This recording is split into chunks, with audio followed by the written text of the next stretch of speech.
I don't even know where to begin with you. You do so much stuff. You've got Shout Louder. And yeah. Go ahead.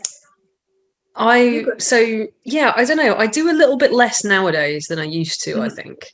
I don't know if that's the nature of getting a little bit older or having, a proper job, inverted commas, or that kind of thing. But nowadays, so at the moment, I've got Shout Louder, which is, it's a webzine first and foremost, but it's also we've got our own podcast, and we've started doing books now, because I had the idea of making a zine 2 years ago, and it turned into a book, like a proper actual book. I'm still surprised by that. And then recently I've started up this kind of micro publisher as well, called Beyond Cataclysm Books. So all kinds of things. Exactly. And did that come about because of PAPERCUTS, the new book? Yeah, it did actually. I think that it's always really good to help out other people if you can, right? And I think that in the music community, a lot of the time that's about sharing expertise and sharing knowledge and things like that. And so, the way that Beyond Cataclysm came about is I was chatting to Chris Lowry from Warrington Scarpunk, and he's written a novel, and he'd asked me to edit it for him, which I'm sort of partway through doing at the moment. And then basically, because we were both doing books, he said to me, wouldn't it be really cool if we could put an ISBN, like a barcode proper thing, on the back of it? Like, doesn't that make it like a real book? And I went, yeah, it kind of does. But basically, we kind of teamed up mostly so that we can, do that. But having an ISBN on the back means that you can, get your book stocked in shops, and use actual distribution for it, rather than just selling it to your punk mates. So, it's just a fun thing. It's more than a fun thing, because you're giving another voice. If I decided I wanted to write a novel, I have no time to, even with being bored on lockdown. I know the feeling. Even the lockdown boredom really crushes my creativity as well. Just don't want to do anything. Yeah, exactly. In fact, that may have been part of why I never got around to actually writing for the new PAPERCUTS. Of course, I think a lot of people struggled with that. I actually really struggled to put pen to paper for this one. And normally I'm quite a prolific writer, but this year, oh my God, I've done nothing the whole year. It's crazy how this is working, but you got a lot of great creative people to write out what they were thinking and their best tours and their best gigs. And what was the most common theme you found through all the stories? A lot of it was people having trouble with vans. That's definitely a common story. I think quite a few people wrote about issues they'd had with vans, whether that was, say, like getting stopped by the German police, or breaking down somewhere, or anything like that. Or I think there were multiple van breakdowns and what people did to overcome them. Which was a laugh, but it was a real mix, because we had some stuff like that that's quite funny, but then we also had some that were really harrowing as well. There's a few quite sad stories in there about things that have happened on the road. It was a mix. Being on the road is not an easy thing at all, even when you've got the posh environment. I spent a couple of weeks on tour with Marky Ramone and a Russian band. And it was so much fun, but at the same time, it was so grueling. Every night you're out and you're hearing the same set twice, because you've got sound check, and by the end of it, I was just like, guys, I had a brilliant time. It was so much fun, but I'm glad it's done. It's 100% that. I think something that I really enjoyed about some of the writing that came out for PAPERCUTS was there were so many people who managed to nail down that very specific boredom that you get when you've been stuck in a van for 10 hours, and then you've been doing that for a month or whatever. There's a really unique boredom where you spend so much time just waiting for something to happen. Yeah. The hurry up and wait. It's, yeah. You just can't, there's no words for it. There really aren't any. And that's strange for you and me who love our words. Oh, yeah. I think for my own piece that I wrote for it, I wrote 2 pieces for it because I thought, well, it's my book, why not? But one of the pieces I wrote for it was I don't know how it was for you, but when I was growing up, I remember reading about touring, and I remember reading about these bands going out in fancy tour buses and the kind of after parties they'd have and all that sort of thing. And, reading about like roadside diners and how they wouldn't, a lot of the tour diaries I read were American bands as well. And obviously American touring is so different because you've got those huge distances between the different venues. Whereas here, you might only have an hour's drive if you're lucky. And I remember reading all of those and just really wanting to go on tour. But the image in my head that I had was like, the big nightliner vans with like the living area and like a little kitchen and then bunks and stuff in the back. And imagine how different that is to our experience in the sort of DIY realm, I wrote about that and how what the contrast there is between kind of what you expect from touring and the reality of it. And just people don't understand why bands would want to do that, but it's such an amazing experience getting to meet all the people and see all the places.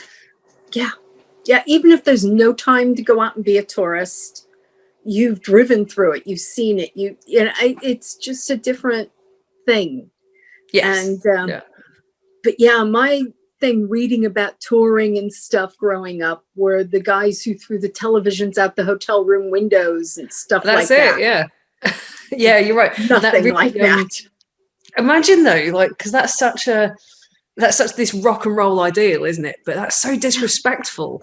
Can you imagine how a punk band would get treated now if they threw the telly out of the window in the house or the place they were staying? My God. They'd never get booked again. No, they would be blacklisted just because they couldn't do what they needed to do and just be people. Insanity. It's a different world, I think. I mean, I must admit, it's nice sometimes, like, if you find yourself at a decent festival, and I say, you know what, decent's the wrong word, because my view of decent is probably small and DIY. But, imagine you find yourself at like a bigger festival, like Reading and Leeds or, stuff like that. The catering, if you're backstage and you're with a band or you've got a press pass or whatever, oh my God, the catering's generally pretty good. And that's the one thing I'd like. Especially in Europe. You get on the continent, they take care of you. They really do. Oh, that's such a huge... I always feel bad when I've got bands from mainland Europe staying over here, because I know that they won't have the same experience that our bands would get over there. We just don't have the same level of hospitality, do we? But I don't know. I always try and, like, if I've got a band staying at my house, I always try and make them breakfast and stuff like that. But whether I've planned to, whether it actually happens is another thing. That's true. All good plans, but sometimes you wake up and, I had a bit too much last night, or 3 hours of sleep. Here's some cornflakes. And that's it. I really miss getting to have bands stay over. Strangely, beyond gigs itself, that's one of the things I'm really missing at the moment. Just before lockdown, I'd gotten a new flat, and I deliberately kitted it out so that there was extra space for people to like sleep on the floor. My sofa that I'm even sat on, it pulls out into a double bed, and inside it's full of spare sleeping bags and blow up mattresses and all that. I'm prepared for a ska band here. And I've not managed to get anyone round. So gosh, your lease will be over and done with by the time we're back with tours like that. You're ready. Yes. When we can eventually have people, they are more than welcome here. When do you think touring will be able to start happening again? Oh, I'll be honest, I've been trying not to think about it too much. I think optimistically, maybe this time sort of January next year. Yeah. But that is very optimistic. I think maybe other countries will be able to do it before us as well.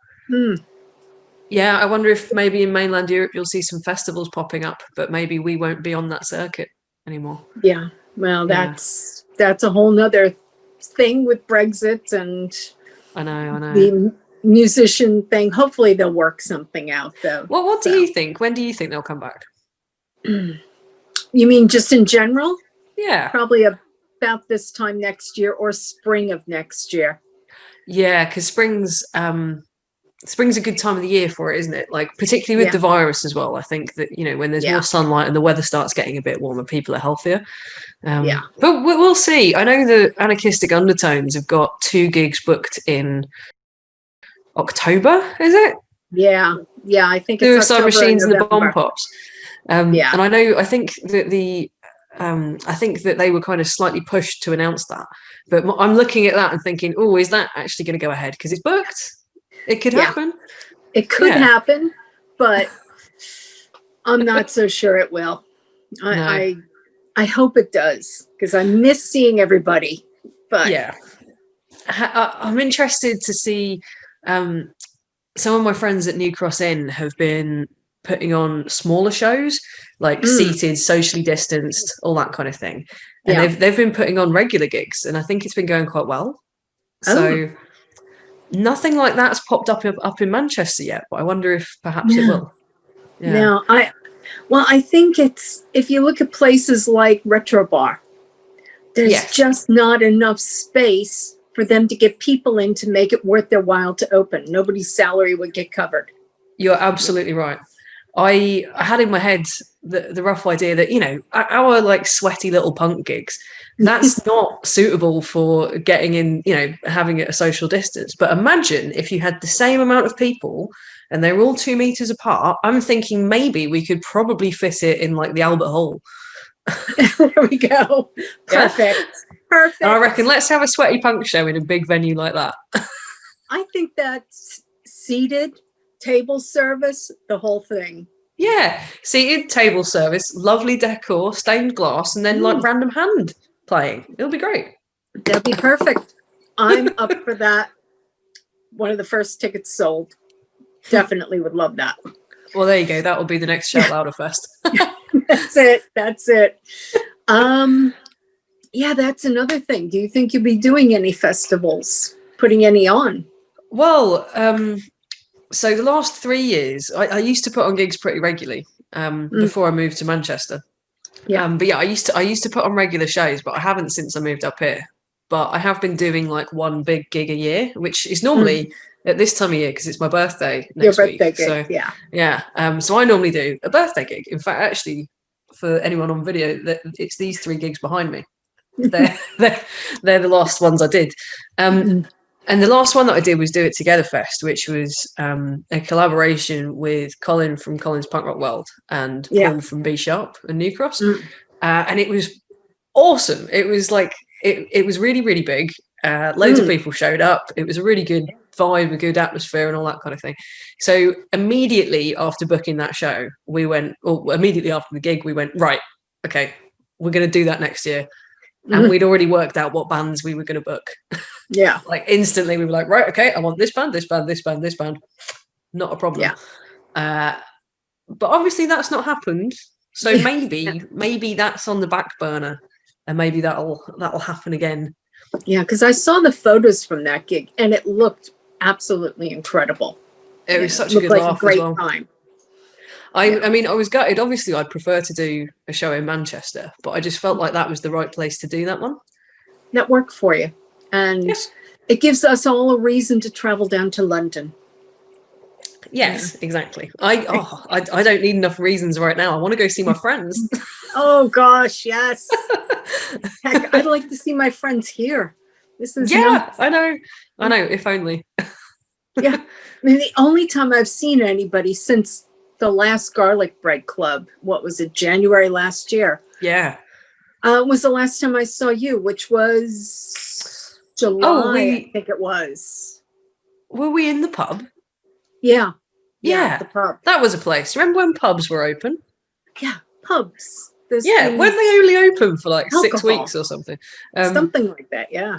Yeah, you're right. And it was a pub that's also a venue, but that no one had been to. Yeah. The Lion's Den. Is that it? Yes. Yeah, Yeah. I remember. That was it. Yeah, that was one of 2 times that I saw people this year.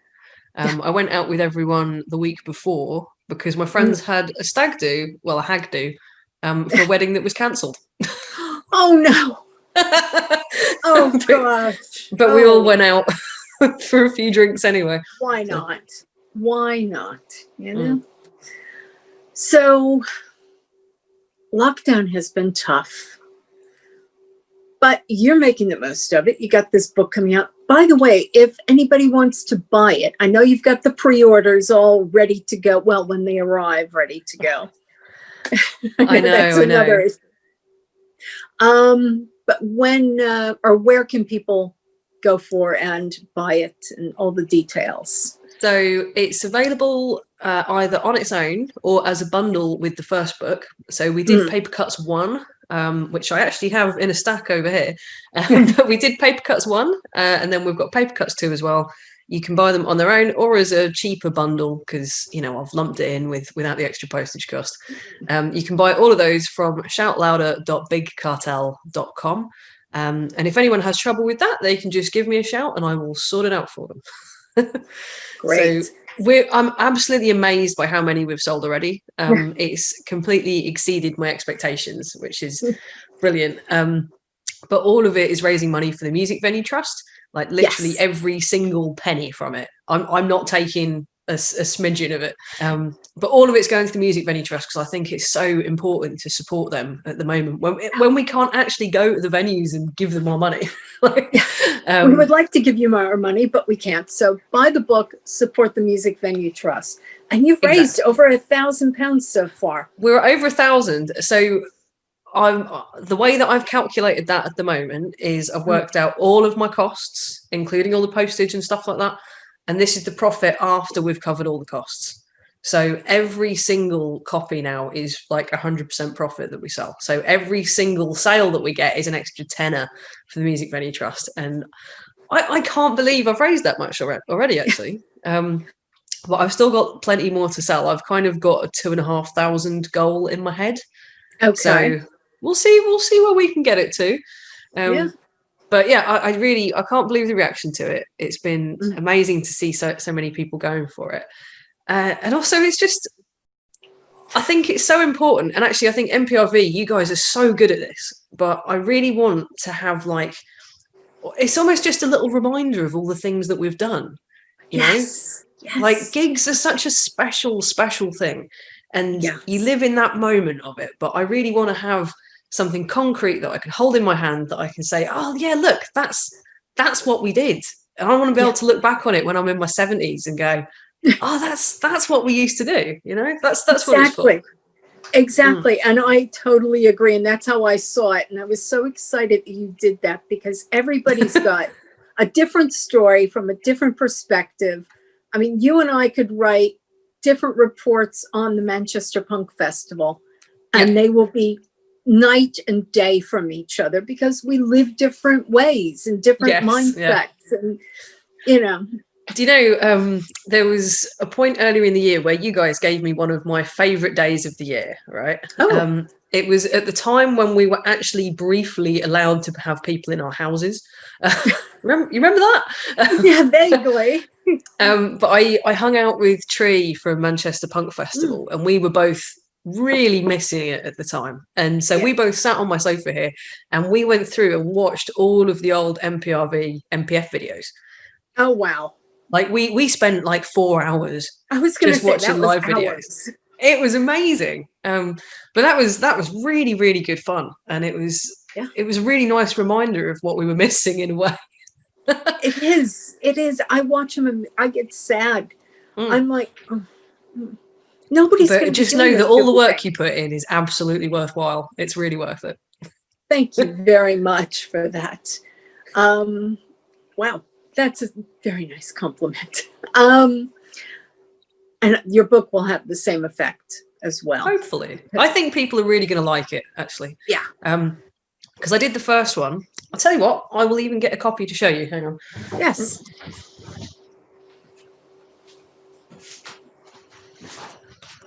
Da, da, da, da.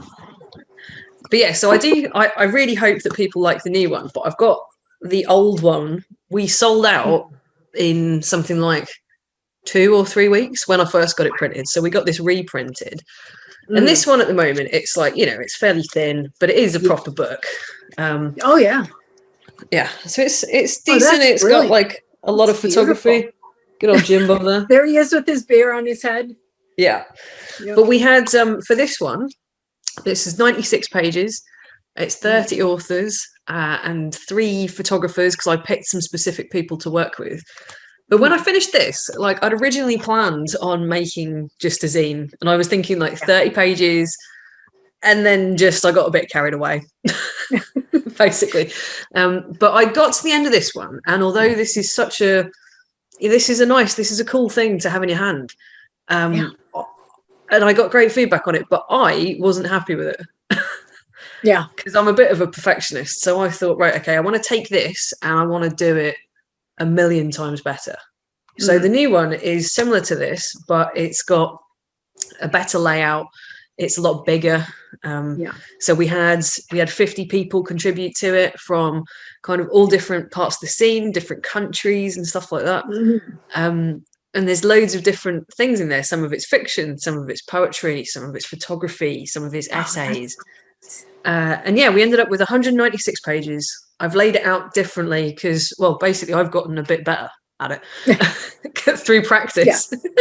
Because when I did this first one, it was the first time I'd ever tried to do any kind of layout or graphic design. Oh, wow. And I had no idea what I was doing.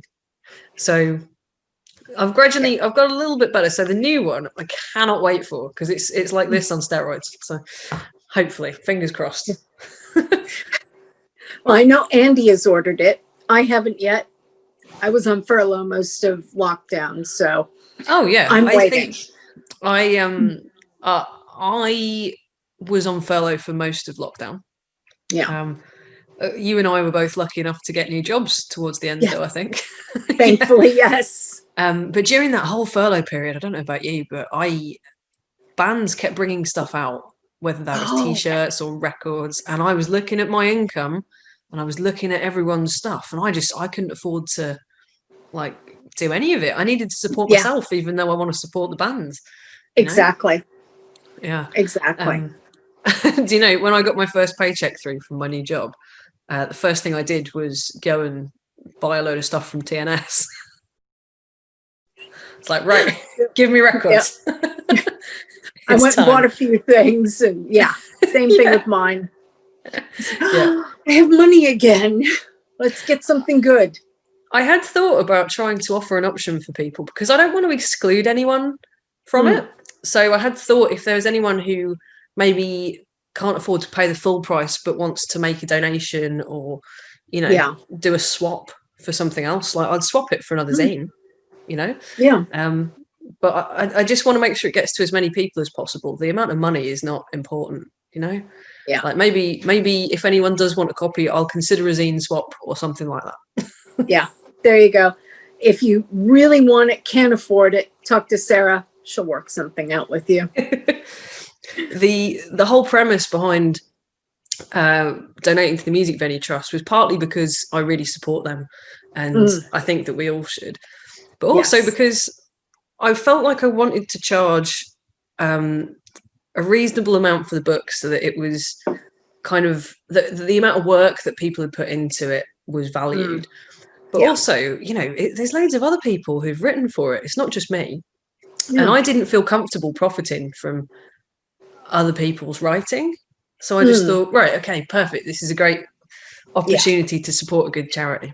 Yeah. Yeah. Good charity. Get everybody's voices out there. Get our scene, keeping it alive in a way. It really is helping to keep it alive. Because without those stories, because stories and experience and shared experience is what keeps us all going. And right now, Oh, we have our things like your book, the videos that we do with MPRV, or even this, just our conversation with this. Yeah, so I totally agree.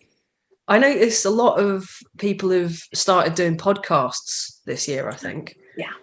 Which sometimes I think, oh, we've got a cat. Daisy, get out of the way.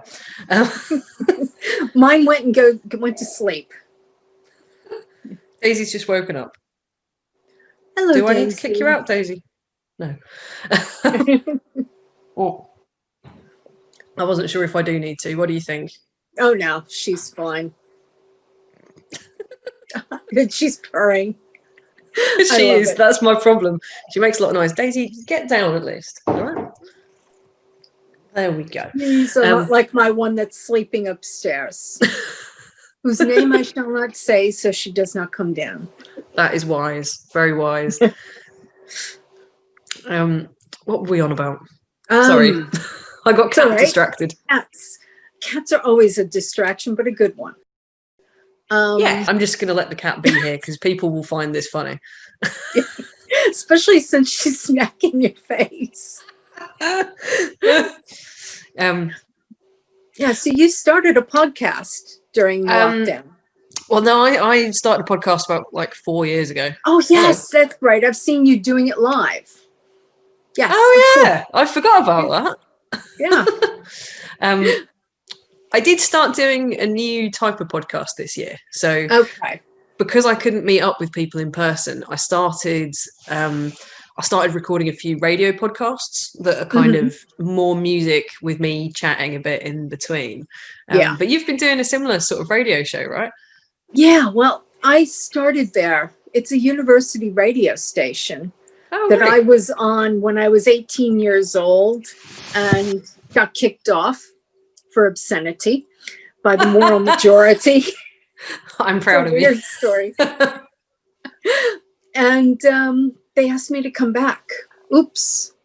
Sorry. He's saying we cannot extend the meeting.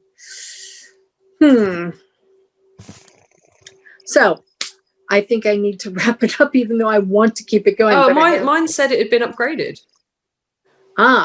Mine said cannot extend the meeting. No, it does still say recording. It does, doesn't it? Yeah. She is adorable. Can you hear her? Because she rumbled. Because that's probably not good for the audio, is it? It's very cute. Oh, it's fine. It's very cute. It's worth it. Are you sure? Because I don't want. I can make her go in the other room if you want. I'll put her in the shot so that people can see her. She's fine. There you go. People will like me more because I have a cat. Exactly. That happens. But yeah, so you've got the podcast going, but now you're playing more music rather than just the chat. So I've still been trying to do some interviews where I can. But obviously it's you don't have the same energy when it's over Zoom or Skype, do you? No, not at all. So I've been doing my best, but I've found that actually recording stuff by myself and doing like little radio shows is almost more fun. And I shall see your cat and meet you. Oh, yes. The meeting of the cats. Who is this? This is Cookie. Hello, Cookie. This is Daisy. Daisy, say hi. Look at all the lovely people. Cookie. No, they don't want to see each other. I think one of the things that's gotten me through this year is having the comforting warmth of a cat. Like, you know, when you've just got the weight of a cat on you. You know, they sell fancy weighted blankets nowadays, don't they? For lots of money. Just get a cat. These are the best. Yes. Best weighted blankets you can get. Yeah, but the radio stuff. For me, it was supposed to be for a few weeks. I mean, it's back in America. Yeah.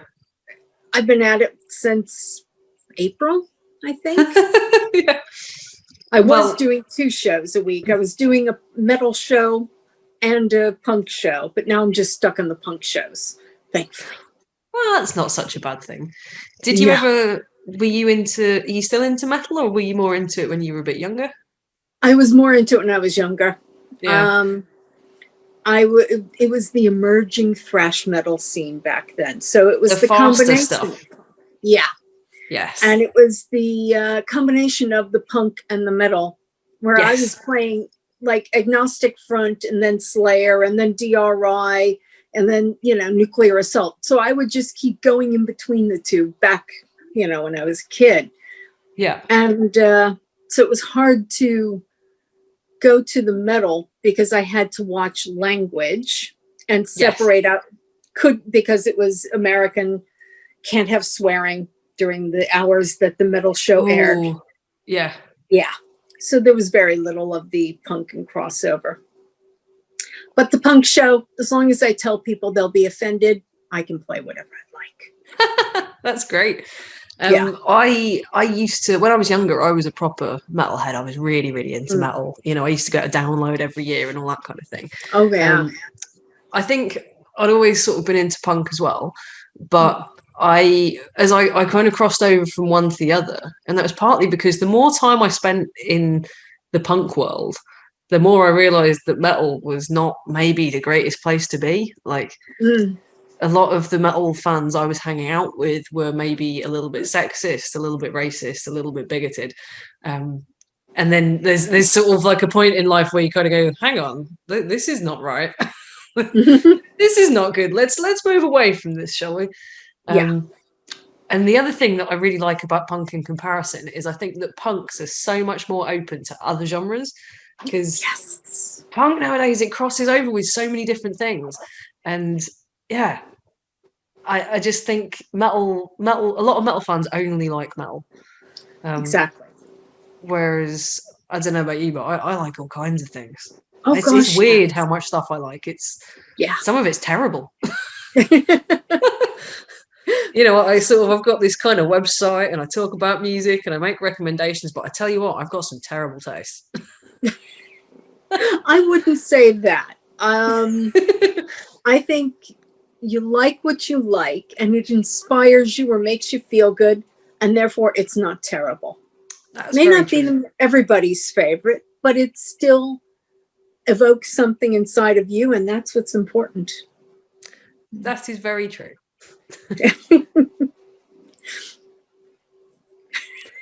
She looks rather unimpressed with our conversation. She's always unimpressed. I don't think it's you. I think it's me. Maybe she's unimpressed with poor little Cookie here, who really wants her dinner. Yes, get down. And I imagine her purr has been also on the recording. She is very loud. If there's one thing that punks really love, it's cats. That's true. Isn't that right? That's true. The cat shall be the poster child of our video. You know what? Hey, everybody, watch our video. It's got cats in. Here, let's have the Cookie and Daisy conversation. They're just kind of looking at each other like, humans, doesn't work.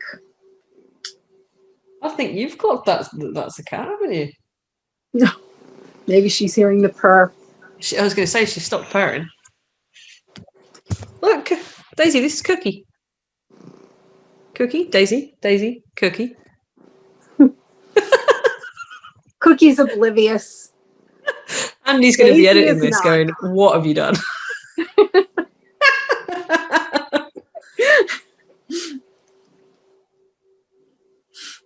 She rumbles.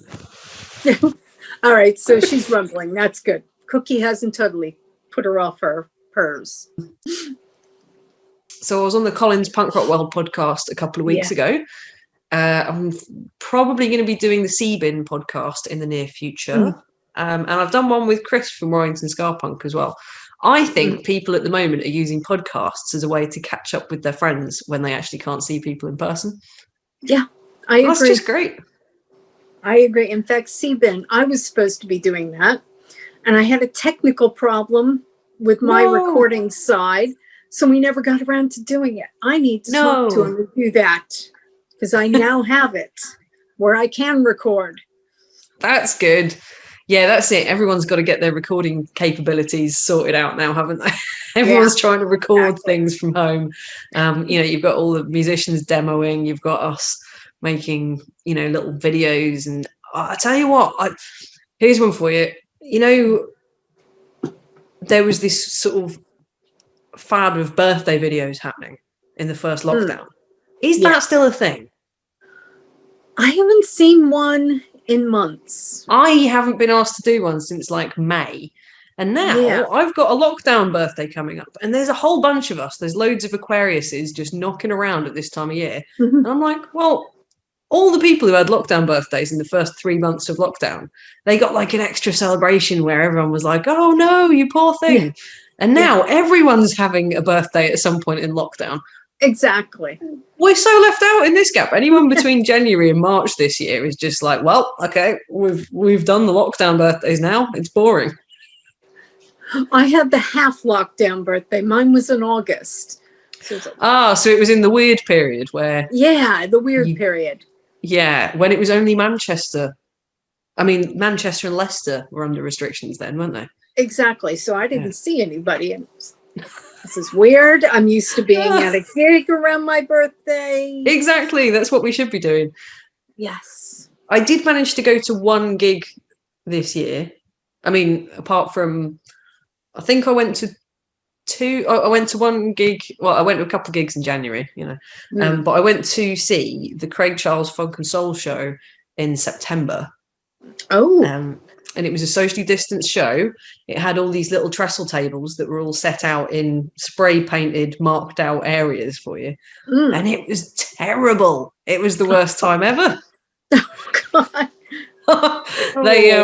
They didn't have anything non-alcoholic at the bar apart from water or tiny little mixer cans of Coke, the really mini ones. Those, yeah. Yeah. So that was pretty terrible.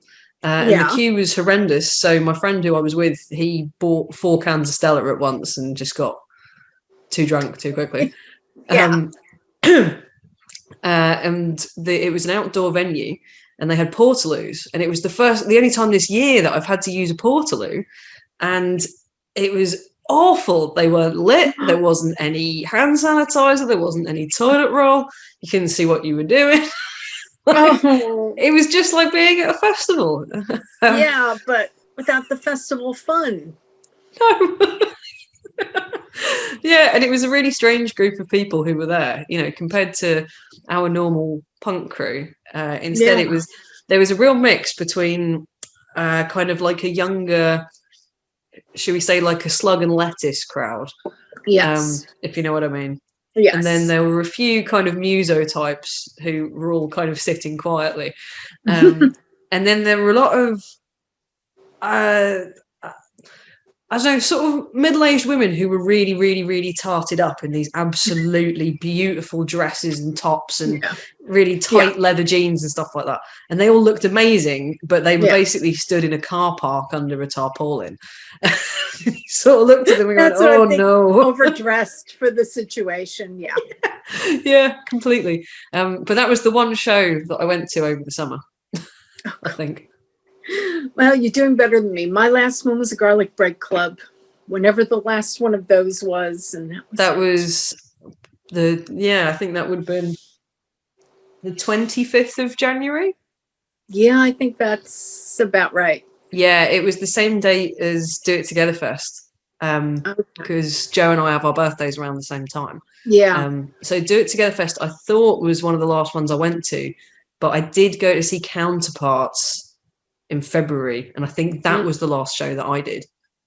Yeah, I reckon, which was a good one to go to. Not bad, but it's been a year, pretty much. Yeah. Depressing, and it'll probably be next year before we're back to it all. So. Yeah, I mean, I don't know. Some stuff will probably happen this year, but I don't want to get my hopes up. I don't want to assume that it's going to happen in case it gets ripped away from me, or the government do some mad U-turn and decide to burn down all the buildings. Things can only get weirder. Actually, like I feel like we ought to have some really strange predictions for 2021. What's going to happen? Yeah. All right. What is your prediction for 2021? I think we're going to watch a lot of Netflix. Because it turns out that that's what an apocalypse looks like. If the world's ending, it turns out we just sit at home and watch streaming services. And we all really get into the Queen's Gambit. Well, that was a much better choice than Tiger King that we had with the beginning of lockdown. Oh God, I know. Yeah, that was when everyone thought that this was going to be over in a couple of weeks. Yeah, so we all watched the garbage shows and oh God, that was terrible. It was, but we all watched it. My housemate and I watched it. Well, my housemate at the time and I watched it, and he really enjoyed it, and I only watched it because he was watching it. It was terrible. I do not care what they are doing. Yeah, I just left it on just to hear what the heck was going on, but didn't even look half the time. Yeah, I don't know. My prediction for this year would probably still be that we're going to get some ridiculous government U-turns. I think that potentially the sky is going to begin falling, and I think we're all going to get flooded. That's the thing. I think flooding is going to happen this year. We had fires last year. Yeah, fires last year. I think, flooding this year. Why not? No. Mix it up. I live on the ship canal. Oh, no. Well, in that case, no flooding. No flooding at all. No flooding or other flooding. Not canals. Canals will not flood. Maybe if it could flood down south, I think that would be fine. Yeah, that would be all right. We can do that. I think it's good that Daisy's been able to join me here because, we do come as a pair now. She is the only person that I talk to. She mostly shouts at me. Mostly shouts. If I stand up, she will shout. And this has been the full extent of my conversation in the last 9 months or so. I've not gone mad. That's my world. I have gone slightly mad. That is my world, except I have 2 housemates that do that. I stand up, meh. I did think I'd gone a little bit crazy when I started mentioning to people that I could understand her different meows. That's not just me, is it? No.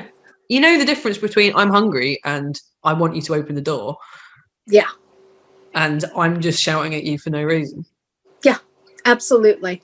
Or I'm hungry and the food you've put down is horrible and I'm not touching it. And all right, time for you to go to bed, lady. It's 5 minutes late. Let's go. That's the other one I get. Yep. Yeah. Yeah. The mama cat. I don't know. I never thought that I'd turn into a crazy cat lady. I only have 1 cat, so I think I've still got a way to go before we go into crazy cat lady territory. But I think lockdown has really brought me closer to that, hasn't it? When this is your only conversational partner, yes, you go a little bit crazy. Yeah, but scintillating conversations from cats. The very differences of row, rah, rah. Yep. I'm getting stared at. Mine are kind of both going, what's she trying to say to me? Someone perked up. Hello. No one knows why. Yeah, no. She heard something out of our Raz.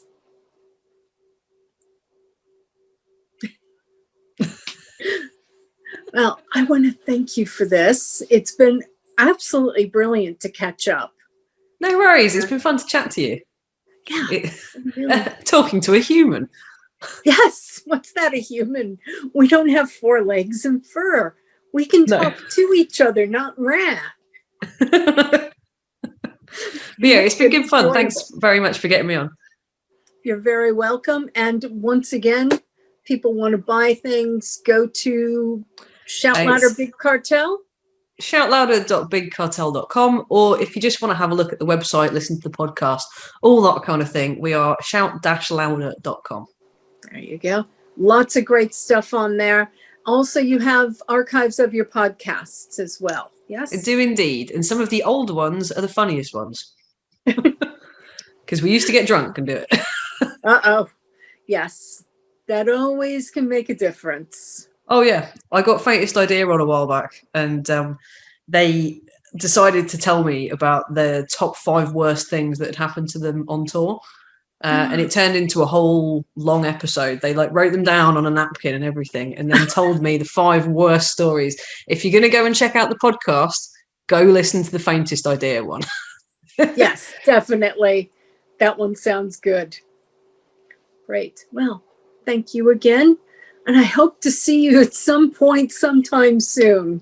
Sometime soon, I promise. Yes. Fingers crossed. Take care. Cheers. And thank you. Thank you. Thanks. Bye.